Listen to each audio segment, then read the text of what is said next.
Hey guys, Zomfox here. We are less than 150 days away from the 2026 UFL season kicking off. Pretty well, they're already getting that close to the upcoming season, but there's still a lot of big questions that haven't been answered. And by the looks of certain insider information, it looks like some of these questions might not be answered for a while. But it is still important to note what are the biggest questions and some of the ones that really should have already been answered by now. So without further ado, let's get started by looking at the Larson tweet that was put out just a couple days ago. Now, on October 30th, he ended up putting out this tweet, which is saying, "I know everyone is anxious to find out what the UFL or what's going on with the UFL." Basically, says the early word is that they're going to be a while before they actually announce the big changes and plans for things like the rookie draft, regionalization plans, new coaches, other stuff. That the idea is to prep for this league's success for 2026 and beyond, not just 2026 season. While I do agree that is the correct thing to do, there are certain things that we will be discussing almost immediately that are very obvious that should have been announced, so it's kind of scary. Now, another big thing that just came up is the fact that the Renegades are going to be only having 4 home games in Toyota Stadium. Now, a lot of people are really upset about this, but the one good thing is it does sound like they are not going to do what they did last year, which is just throw another game in St. Louis. It does look like Choctaw is a very real possibility, or just some other Dallas-Fort Worth area stadium to host the Renegades, which is the correct call. I think everybody was really pissed that the Battlehawks got that special treatment last year, taking away a Brahmas home game for no real good reason. So, hopefully that happens. But let's get started by first looking at the new uniforms and logos. Something that hasn't been talked about a ton is the fact that the Battlehawks logos actually changed pretty recently. As I know some of the other AFN guys pointed this one out to me, but I think that some other people have definitely noticed this that I've seen. Where again, the easiest way to tell is that the wings are just kind of more like angled. If you look at it, especially the little white parts of the wings, they actually cut one of them off. So instead of it being 5 of them, there's only 4 of them. But it overall looks very similar. They just made it very much a even more angled look to it, putting a bit more emphasis on the sword itself. Kind of weird to do that, but then the Renegades, of course, when you had, the new version of the Bandit show up on the news, and he was, pointing to his Renegade or the Bandit logo on the Renegades, and the fact that, as other people like James Baker talked about, it seems like the league is distancing itself from the 2023 XFL, which, when it comes to the Renegades, looks to be the case because, of course, the 2020 Renegades were more about the Bandit logo and were the Dallas Renegades, and it looks like there's a very real chance that that's going to be the Renegades. Is they're going to be more like the 2020 version than the 2023 version, which most people are definitely going to be fine with because they prefer that 2020 branding. Then, obviously, we still need new uniforms. Now, it seems like there's been rumors that even all of the old teams, or the, 4 teams that are staying that didn't get rebranded, are getting new uniforms. And then, obviously, the 3 new teams and the rebranded Roughnecks to Gamblers all still have uniforms that needs to be revealed. So we still have a lot of things in just the aesthetics that we need to find out about these uniforms, what these teams are going to look like on the field. Of course, it's a big thing. Uniforms are such a big thing. Everybody loves talking about uniforms. You talk about, everybody knows expansion is where you get, everybody wants to watch expansion videos. Outside of that one, the next one is going to be uniform videos, whether it be logos, helmets, jerseys. I mean, it's something that everybody loves, so hopefully we get those coming out soon. Now, another big thing is the where are the teams moving to. This is the one that is the most obvious to me. The way I have it lined up here is, I think most people, 85% of UFL fans would agree, this is the only correct decision. The Panthers go to Columbus, the Showboats go to Louisville, the Brahms go to Orlando. Any other combination or decision is the wrong one. Now, the reason this is the only correct version is because Louisville is playing at pretty much the small stadium. Their actual standing capacity is really low. Even their overall capacity is low across the board for the UFL, and their standing capacity is a lot of that. Not 50%, but it's a lot of it. To the point where them averaging over 10,000 fans a game in the first season seems really far-fetched, which means that if you move the Brahmas or the Panthers there, it's going to look really bad because of the fact that those two teams averaged over 10,000 fans a game. I think everybody would say it's very easy to expect the Brahmas would have averaged at least 10,000, the Panthers upwards of 14 or maybe even 15,000 had they stayed in their cities. So if you move Memphis there and they only get in Louisville 7,000, that 7,000 actually looks really good when you compare them to what the Showboats were getting. Then Orlando and Columbus. Columbus makes the most sense for Michigan because of the fact of what Rapol said in the past, where it seems like, again, if he's being honest, the Panthers will be back in 2028 if the stadium is done, if they are allowed to play there, and if the league is still around. If that happens, if you put them in Columbus and then bring back the Panthers, you make that rivalry not just Ohio-Michigan, you make it an even bigger deal because, again, it's like the Cleveland Browns and the Baltimore Ravens. That didn't become a rivalry just because, oh, they're in the same division. It's because Baltimore took their team away from them. So if you do that, you can create a mega rivalry like that by just putting the Panthers into Columbus. And the fact that Columbus, I think everybody would agree, is the best market the league has moved into. Meaning that you want to bring your team that had the best market, because if one of these three new teams has the best shot at getting 15,000 fans a game, it's the Aviators. Now, do I think they're going to do it? No, just because it's their first year. I think it's probably going to be more like 10 to 12, but it's the one that's going to get you the closest. Then San Antonio and Orlando is just kind of the odd one out, but it's also the two southern teams, right? It's the one from Texas, Florida, and again, it's just kind of the odd one out. This, I think, is something that should have already been announced because this just really feels like the most obvious, can't mess up play doing this. Now, the next thing, of course, we got to talk about is going to be the coaches. This is something that's been talked about a decent amount, but not like a ton, but it is very clear from what Rapola said and what others, and I'll show another tweet that Rapola put out, that it looks like we're going to see multiple coaches changing. Now, this is your current batch of 8 head coaches. Bob Stoops, Shannon Harris, Peyton Pardee, Anthony Beck, Skip Holtz, CJ Johnson, Jim Turner, and Mike Nolan. Now, the only one of these that I feel like is a 99% chance of returning, because it's obviously 100, is Beck. That's the only one. I'll get into that in a second. But he's the only one. Number one, the Battlehawks are still the most popular team. You are not going to get rid of your coach for the most popular team unless they have like an abysmal season. Yes and no, he is like the Mike McCarthy, right, when he was with the Cowboys. How much do you value actually competing for a championship versus being a good team? But the point is, he is a guy that loves this league. He promotes this league. He still has voice outside of the league. You're not getting rid of him. Now, everyone else, it feels like there is a 1% chance that they could be gone. Now, Skip Holtz is one of the ones that is just his decision. I think both him and Stoops are pretty much their decision. Those two do not feel like guys that are guaranteed to be back for, the next 5 years. Whereas Beck, I feel like he would stay for 5 years. I could see Nolan stay for 5 years.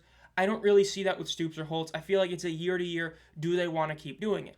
For them, it seems like, at least to me, it's if they want to come back, they will be brought back. And if they don't want to come back, then obviously they won't.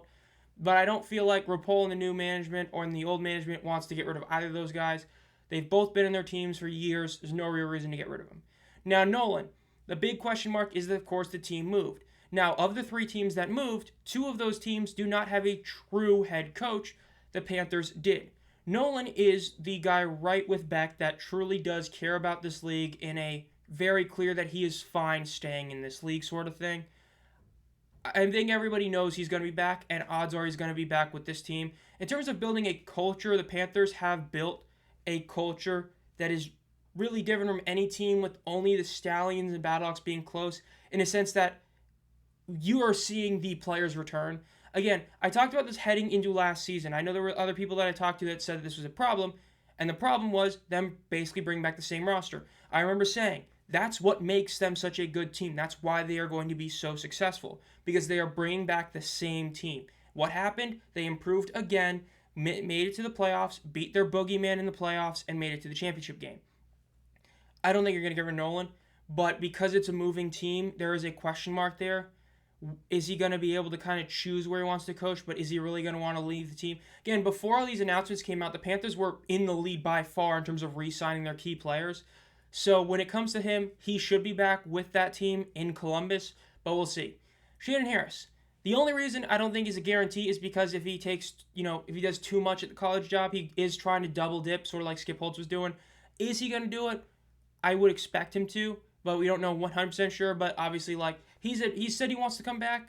He is still the head coach. He is coming back at the moment. But again, there is a chance he doesn't. Now, the other 3 other ones that I don't think anyone would, 2 of them I don't think anyone would be upset about. Jim Turner just doesn't feel like a head coach in this league. I've talked about it before. I've talked to many other people who have the same opinion. It's nothing against Turner. It's just he does not feel like a head coach for this league. On his own coaching staff, he had 2 guys that I think everybody would have rather had as a head coach, being Noel Mazzone and, of course, Jaron Horton. One of those 2 guys could easily become the head coach in this new team or, moved team, and nobody would be really too upset. I think most people obviously would want Jaron Horton, but Mazzone wouldn't be the worst choice in the world, and I would be okay with that. So, Jim Turner feels like a dead man walking. CJ Johnson, who knows? He did coach the Gamblers, obviously. Right after Kevin Sumlin left, he took over. But everybody who watches this league and has watched spring football for years knows he is not a great coach at this level. Has he had a winning season? Yes, if you count 500 as a winning season. Did they make the playoffs that year? No. Could they have? Yes. Did they choke? Yes. This past season and the year before, did he or did he not have his best quarterback listed as QB3 at the start of the season? He did. That's terrible. Not just once, but twice in a row. Did the team improve from 2024? Yes. Was that due to coaching or was that due to the new GM who nuked the roster? Probably the GM. Their run game improved, probably because that was the only coach they actually added or changed. So, would you rather have Tom Cable be the head coach or Curtis Johnson? Everybody would rather have Cable be the head coach. Or Peyton Pardee. Of course, his grandfather did coach the original Houston Gamblers. So it would be a really good story. And the Brahmas, again, are moving. I personally think Pardee did a solid job considering what he was given. That team was a mess because of the issues in the offseason involving the GM, Wade, and AJ. The offense with AJ the last couple games, including the championship game the year prior, were abysmal. Then he took over, the offense immediately looked better. It wasn't great, but it was better. Wade Phillips dealt with health issues. I personally don't think you should bring him back as a head coach due to the fact that he is a legitimate liability. Will they? That's a question. It seems like he wants to, but was that because they were in San Antonio? We'll see about that. So really, the way I view it, I would move all three of those coaches, Curtis Johnson, Jim Turner, and Pardee. Two of them I'd outright just fire as head coaches. I wouldn't, like I said, I would like to keep Jim Turner around as a coach, but not a head coach. Peyton Pardee, I think would make a lot of sense to move him over to Houston. Seeing what he could do with Jalen McClendon would be really cool. And then get a new head coach for the, in theory, Orlando Storm, and a new coach for the Louisville Kings, which again are two of the three moved cities, which again are the two that make the most sense in terms of new coaches because A, Rapopolo's already talked about wanting to get a local Florida person. People assume John Gruden potentially to coach the Florida team. And Louisville is the one that is his version of the Brahmas, being, team basically for him, where he'd want to probably handpick his coach. So if you do that, it makes the most sense. You do fully move Michigan to Columbus, including their coach, and the other two teams you get new head coaches for. The rest, we'll see, but overall, we'll see if that ends up happening. Now we have the draft and regional. This is the last main point I want to talk about in terms of things being moved and questions. Now, the Rapopolo tweet from October 17th is one that did talk about the head coaching changes, but there were other things. Schedule not being released till January. It says before, it is a shame, but it is what it is. The schedule will always come out late. It is one of the many reasons I will always pound my fist saying that starting earlier is an awful idea. I've already made a video that essentially fully disproved any benefit to starting the season earlier, including players making NFL rosters, because remember, the 2024 UFL did it the best. That was, late March start. But another reason is because you really cannot start the schedule earlier, especially if you are focusing on getting into more MLS stadiums. It means you are going to have to wait until the MLS schedule comes out, meaning you're going to have to wait till January almost every single year to get a schedule out. So it is what it is. Now, the other things, of course, are the regional player stuff and potential roster moves. There's been a lot of talk about, are they going to try and manage these rosters and move them? A lot of people hope not, because this is the first year we've seen legitimate free agency in spring football. USFL was supposed to have it, but obviously the season ended up getting merged with the XFL, so they didn't have it. Now we had it with the UFL, already saw a couple guys move, but we'll see if that keeps on happening. As of now, it looks like it's probably going to stop with a lot of signing and stuff because we don't know coaches and all that, but it is something. Then, of course, he is talking about rules committee, so it feels like we could get some rule changes. But the other big one is the overall drafts, whether it be a regional draft and the rookie draft. The rookie draft got pushed back, and now it is to be determined. We have not heard any official date in over a month. So we're still waiting on that one. And at the end of the day, you got to have that one before 2026.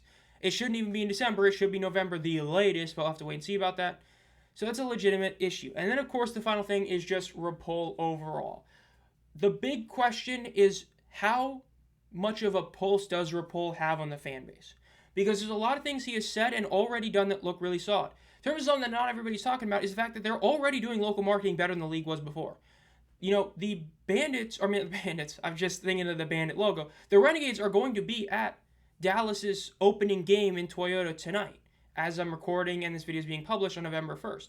So that is a good thing. That is something that people have been saying, like, hey, you need to do something simple and basic like this. So already some good things. There's been other, minor examples. So even though the broad marketing hasn't changed, the local marketing has gotten at least 10% better, which is a good thing. But there's other things.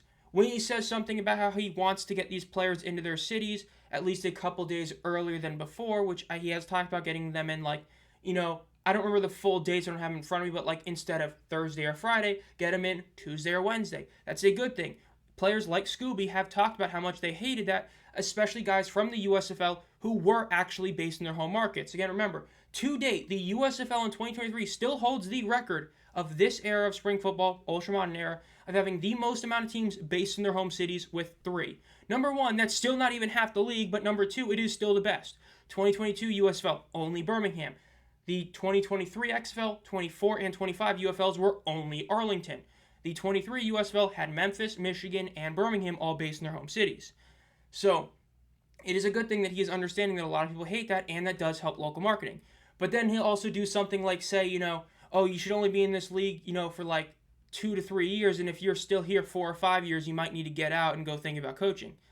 That is the wrong opinion to have. Just like when we had the announcer talk about nobody wants to be in the league, there are players who are in this league who are not getting NFL opportunities anymore, but are still playing. Some guys just love the game and want to keep playing. Those guys usually end up being some of the fan favorites. When you think about the Michigan Panthers, you're seeing Frank Gidna every single year. Breland Speaks every single year. The Stallions have had like 7 guys that have been there for like all 4 years and are coming back for a 5th year. When you're seeing those kind of guys, that's a good thing. It's not a bad thing. And so when you're saying like, oh, you shouldn't be here because we're supposed to be focused on a pure developmental league, a good way to develop talent is to have a veteran mentor. It's like the NFL. What rookie quarterbacks usually do well? They're the ones that usually sit and wait before they start. They're the ones that have a mentor in front of them. Patrick Mahomes, let's call it like it is. If he was a day 1 starter, he would be nowhere near as good as he is now. He'd still probably be great, but he wouldn't be nearly as good as he was because he got to sit behind Alex Smith for pretty much his whole rookie season and learn from him. It helped him out tremendously. Drake May was not a day 1 starter, had to wait weeks before he ended up becoming the starter and has looked really solid. Doesn't always work out, but a lot of times it is the better thing to do. So why would you not want to have true veteran presence on these rosters? So a good thing with Rapoport to sort of find out is he going to listen to the fans who have basically been clowning him for that opinion, saying that is an awful take, and is he going to backtrack off that and say, you know what, maybe I was wrong, I understand that these fans do want to see these players keep coming back. Because again, it's not like these rosters are full of guys that have been there every year. Yes, the Panthers definitely were an exception to that, but for the most part, you had many new players come in. You had guys that didn't get playing time the year prior, and then the next year got a lot more playing time. So we'll have to wait and see about that, but there's, again, all the questions with Rapoport and exactly how much of a pulse does he have in the UFL. It is clearly better than anyone else on the management. I've talked about Moose for years. I was one of the guys who correctly predicted he was going to become the president of the USFL very early on. But at the end of the day, even someone like him does not have nearly the pulse that Rapoport already does. We'll have to see if he keeps it up. But overall, that'll do it for this video. It's been Zomfox. If you enjoyed this video, make sure to subscribe and hit the bell so you're notified whenever I upload any videos. Again, hopefully we get at least something in November because, again, we are getting closer and closer to the season kicking off. Once we're in 2026, that's like bang, bang, boom, we're getting to the season because then we're like, less than 100 days away. We'll have to wait and see about all that. Think about becoming a community member for the channel. It's 99 cents a month for the lowest tier. You get exclusive videos every month. You get one exclusive video every month. You get to use team emojis in the chat during live streams and the comments below. You also get priority, or you get to ask questions for potential interview people. Again, I've had that happen the past few. And as always, guys, have a great night.